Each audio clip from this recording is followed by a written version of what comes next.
প্রয়াত লরি চালক রাকেশ দেবনাথের স্মৃতির প্রতি শ্রদ্ধা জানিয়ে স্মরণ সভা করল লরি চালকরা। 31 মার্চ মলয়নগর এলাকার আনন্দনগর 10 নং এলাকার লরি চালক রাকেশ দেবনাথ বালিবোঝাই লরি নিয়ে দুর্ঘটনার কবলে পড়ে। এতে ঘটনাস্থলে তার মৃত্যু হয়। রাকেশ দেবনাথের এই মর্মান্তিক মৃত্যুতে বুধবার সকালে কাঞ্চনমালা, যুগল কিশোরনগর এবং গাবর্দির লরি চালক ও শ্রমিকরা একত্রিত হয়ে কাঞ্চনমালা লক্ষ্মীছড়া স্কুল সংলগ্ন এলাকায় স্মরণ সভা করে। এক লরি চালক সাংবাদিকদের মুখোমুখি হয়ে জানান, রাকেশ দেবনাথ তাদের সাথে মিলেমিশে গাড়ি চালাতো। রাকেশ দেবনাথের সাথে সকল লরি চালক ও শ্রমিকদের মধ্যে বন্ধুত্বপূর্ণ সম্পর্ক ছিল, তাই তার এই মর্মান্তিক মৃত্যুকে তারা মেনে নিতে পারছেন না।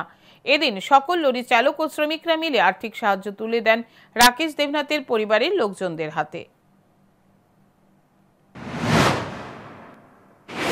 3/2025 আনন্দনগর 709 আমাদের একজন ড্রাইভার অ্যাক্সিডেন্ট করে মারা গেছে বালুগাড়ি।